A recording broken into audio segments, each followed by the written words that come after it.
But Elliot had a flair. An inner monitor suggested to him that the Riviera was on the point of becoming once more the resort of rank and fashion. He knew the coast well from having often spent a few days in Monte Carlo at the Hotel de Paris on his way back from Rome.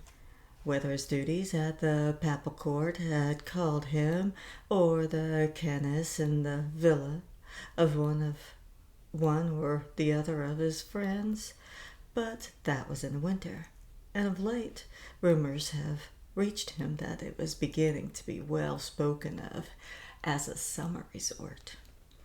The big hotels were remaining open. Their summer visitors were listed in the social columns of the Paris Herald, and Elliot read the familiar names with approval. "The world is too much with me," he said. "I have now reached a time of life when I am prepared to enjoy the beauties of nature." The remark may seem obscure, but it isn't really. Elliot had always felt that nature was an impediment to the social life, and he had no patience with people who could bother to go to see a lake or a mountain when they had before their eyes a Regency commode or a painting by Watteau. He had at the time a considerable sum of money to spend. Henry Matron, urged by his son and exasperated by the sight of his friends on the stock exchange who were making fortunes overnight, had surrendered at last to the current of events, and, abandoning little by little his old conservatism, had seen no reason why he too should not get on the bandwagon. He wrote to Elliot that he was as much opposed to gambling as he had ever been, but this was not gambling. It was an affirmation of his belief in the inexhaustible resources of the country. His optimism was based on common sense. He could see nothing to halt his progress of America. He ended by saying that he had bought on margin a number of sound securities for dear Louisa Bradley, and was glad to be able to tell Elliot that she now had a profit of $20,000. Finally, if Elliot wanted to make a little money and would allow him to act accordingly to his judgment, he was confident that he would not be disappointed.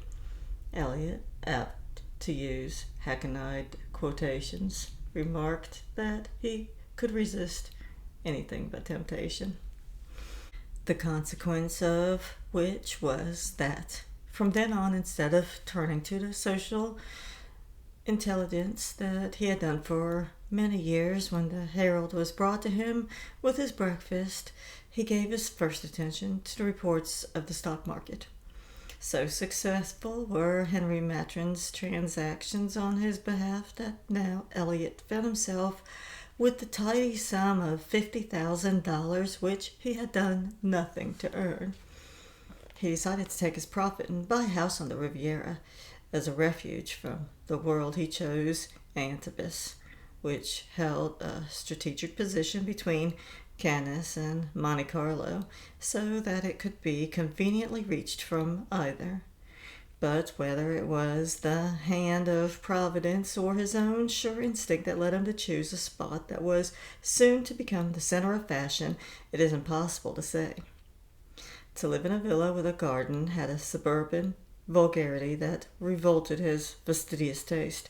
So he acquired 2 houses in the old town looking on the sea, and knocked them into one, and installed central heating, bathrooms, and the sanitary conveniences that American example has forced on a recalcitrant Europe.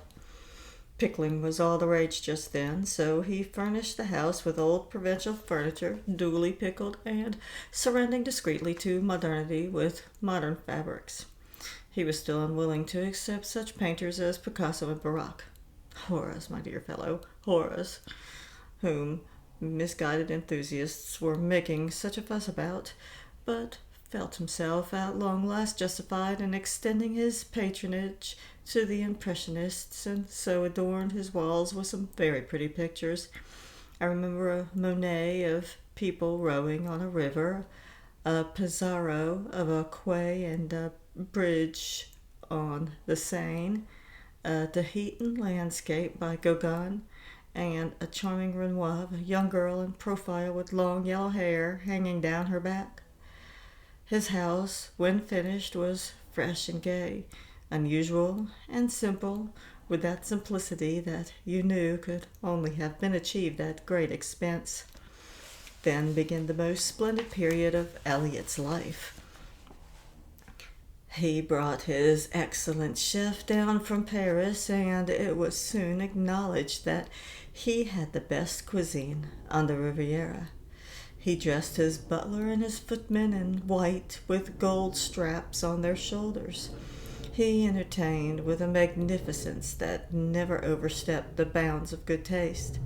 The shores of the Mediterranean were littered with royalties from all parts of Europe, some lured there on account of the climate, some in exile, and some because a scandalous past or an unsuitable marriage made it more convenient for them to inhabit a foreign country. There were Romanovs from Russia, Habsburgs from Austria, Bourbons from Spain, the two Sicilies, and Parma. There were princes of the House of Windsor and princes of the House of Bourgogne. There were royal highnesses from Sweden and royal highnesses from Greece. Eliot entertained them. There were princes and princesses not of royal blood, dukes and duchesses, marquesses and marchionesses from Austria, Italy, Spain, Russia, and Belgium. Eliot entertained them.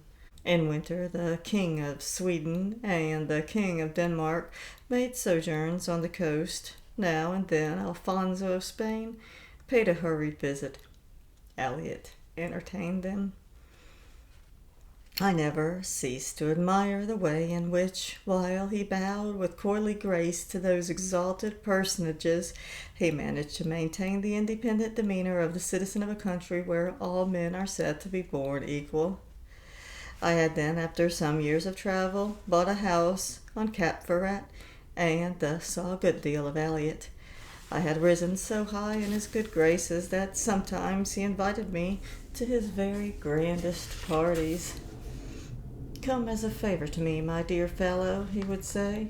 "Of course I know just as well as you do that royalties ruin a party, but other people like to meet them, and I think one owes it to oneself to show the poor things some attention.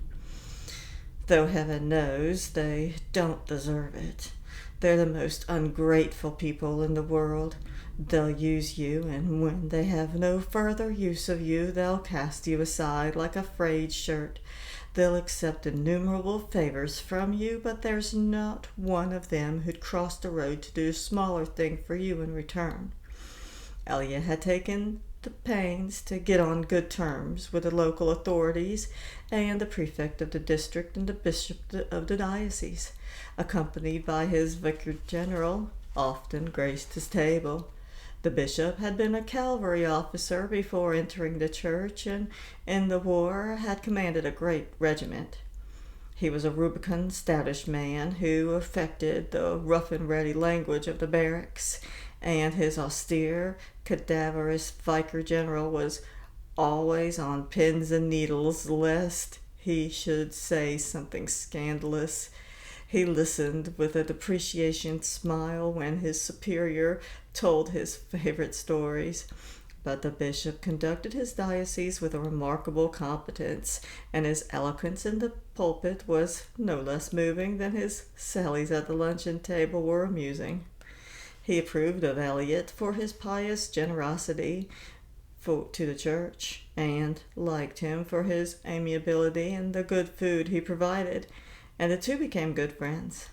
Eliot could thus flatter himself that he was making the best of both worlds, if I may venture so to put it, effecting a very satisfactory working arrangement between God and Mammon. Eliot was house-proud, and he was anxious to show his new house to his sister. He had always felt a certain reserve in her approval of him, and he wanted her to see the style in which he now lived and the friends he hobnobbed with. It was the definitive answer to her hesitations. She would have to admit that he had made good. He wrote and asked her to come over with Gray and Isabel. Not to stay with him, for he had no room, but to stay as guests in a nearby Hotel de Cap. Miss Bradley replied that her traveling days were over, for her health was indifferent, and she thought she was better off at home. And in any case, it was impossible for Gray to absent himself from Chicago. Business was booming, and he was making a great deal of money and had to stay put. Elliot was so attached to his sister, and her letter alarmed him. He wrote to Isabel. She replied by cable that though her mother was so far from well that she had to stay in bed one day a week, she was in no immediate danger, and indeed, with care, might be expected to live a long time yet. But that Gray needed a rest, and with his father there to look after things, there was no reason why he should not take a holiday. So, not that summer, but the next, she and Gray would come over. On October the 23rd, 1929, the New York stock market broke.